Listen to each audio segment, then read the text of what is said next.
বলো তো এই খাবারটা কে কে চিনতে পারছো? জানি হয়তো অনেকে চিনবে না, কিন্তু আমার মতো যারা খাও তারা অবশ্যই চিনবে। তবে পুরো ভিডিওটা দেখলে অবশ্যই সবাই চিনবে। আজকে সবচেয়ে মজার খাবার ছিল এটা বলতে পারো। আর এই জিনিসটা কিভাবে বানালাম সেটা তো অবশ্যই তোমাদেরকে দেখাবো, তবে এর সাথে আরো মজার মজার খাবারও রান্না করেছি। তো চলো পুরো ভিডিওটা একদম শুরু থেকে দেখাই। আচ্ছা, লইট্টা মাছ কার কার পছন্দ আর কে কিভাবে খেতে পছন্দ করে একটু জানাবে। তবে আমার অনেক বেশি পছন্দ লইট্টা মাছ। আজকে লইট্টা মাছগুলো একটু সাইজে বড় ছিল। আর ঢেঁড়স দিয়ে লইট্টা মাছ কি খেয়েছো কখনো? আজকে হচ্ছে ঢেঁড়স আর লইট্টা মাছ একসাথেই খাবো। দুইটাই কিন্তু সেম নরম নরম জিনিস। তবে আমি এর জন্য কিছু টাটকা ঢেঁড়স ফ্রিজ থেকে বের করে নিয়েছি। আগে মাছগুলো একটু কাটতে বসে গেলাম। আজকের মাছগুলো একটু সাইজে বড় ছিল। মাছ যেহেতু বড়, সাথে মাছের গালগুলো বড় ছিল। গাল আর মাথা যে যেটাই বলো না কেন, তবে লইট্টা মাছের মাথাগুলো একটু বড় ছিল যেহেতু মাছ বড়। আমি আজকে লইট্টা মাছের মাথাগুলো ফেলবো না। জানি না কখনো তোমরা লইট্টা মাছের মাথা খেয়েছো কিনা। আজকে আমি লইট্টা মাছের সাথে লইট্টা মাছের মাথাও রান্না করবো, এই জন্য আর মাথাগুলো ফেলতেছি না। তবে লইট্টা মাছ কাটতে অনেকটা সহজ, এই জন্য আমি মাছের সাথে সাথে মাথাগুলো একসাথে পরিষ্কার করে নিয়ে নিচ্ছি। জানি না তোমরা কখনো লইট্টা মাছ বাইরে থেকে কেটে নিয়ে আসছো কিনা। তবে আমি কখনো কোনোদিন বাইরে থেকে লইট্টা মাছ কেটে নিয়ে আনি না। আমি আগে একদমই মাছ কাটতে পারতাম না, তবে তার মধ্যেও এই লইট্টা মাছটা কিন্তু আমি খুব সহজে কেটে ফেলতে পারতাম। খুব কম সময়ে এবং খুব সহজে মাছগুলো পরিষ্কার করে নিয়ে ফেললাম। মাছগুলো যেহেতু সাইজে বড়, বেশি মাথা হয় নাই, এই কয়েকটা মাথায় হয়েছে। এই তো আমার মাছ আর মাথা দুইটাই একসাথে পরিষ্কার করা শেষ। এবার একটু ভালো করে ধুয়ে নিব। ধুইতেও বলতে পারো খুব সহজ লাগে,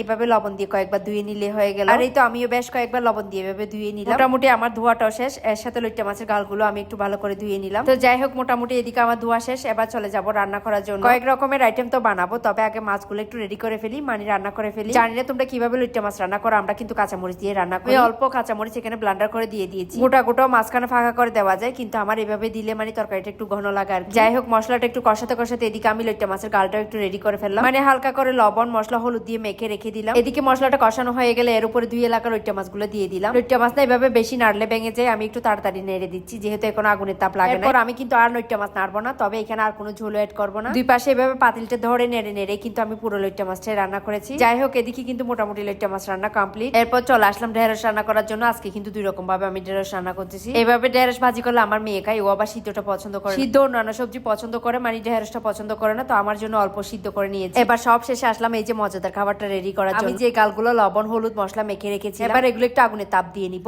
অল্প আছে ছেঁকে নিব। এভাবে লইট্টা মাছের গাল ফ্রাই করে যখন আমার মেয়েকে কয়েকবার খাওয়াইছি না, সে অনেক বেশি পছন্দ করে। আমি বাসায় যখন বড় সাইজের লইট্টা মাছ নিয়ে আসেন, আমি তখন লইট্টা মাছের মাথাগুলো আর ফেলি, এভাবে ফ্রাই করে ফেলি। তবে সে অনেক বেশি পছন্দ করে, আর আমার অনেক বেশি পছন্দ। জানি না কে কে খেয়েছে এভাবে লইট্টা মাছের গাল ফ্রাই। চুলো থেকে নামিয়ে যখন এভাবে গরম গরম খাওয়া হয় না, তখন অনেক বেশি টেস্ট লাগে। ভাত খেতে বসার আগে আগে গরম গরম এই জিনিসগুলো খেয়ে নিলাম। তোমরা হয়তো অনেকে বিশ্বাস করবে না, আমার মেয়ে যে পছন্দ করে সেটা একবার দেখে নাও। আমাকে সে খেতে দিচ্ছে না। তো যাই হোক, এদিকে মোটামুটি গাল খাওয়া শেষ করে এবার বসে গেলাম দুপুরে খাওয়ার জন্য। আমি তো সিদ্ধ খাই সবসময়, সেটা তার তোমাদেরকে নতুন করে বলতে হচ্ছে না। তো আমার জন্য এই অল্প সবজি আজকে সিদ্ধ করেছি। এখানে ছিল কাঁকরোল আর ঢেঁড়স। আমি যে কোনো সবজি মোটামুটি সিদ্ধ খেয়ে ফেলি। এর সাথে কিন্তু অল্প মরিচ ভর্তা করেছিলাম, আগে এটা দিয়ে মোটামুটি খেয়ে ফেলেছি। এরপর একদম অল্পখানি ঢেঁড়স ভাজি নিলাম, তবে এটাও খেতে অনেক বেশি মজা হয়েছে। আমি তো এদিকে দুপুরে খাওয়া শুরু করে দিয়েছি। তবে আমার মেয়ের অবস্থা দেখো, সে এখনো গাল খেতেই আছে। আস্তে আস্তে সবগুলো মাথা শেষ করেছে। জানি না আজকে ভাত খাবে কিনা, তবে এর সাথে লইট্টা মাছটা অনেক বেশি মজার ছিল।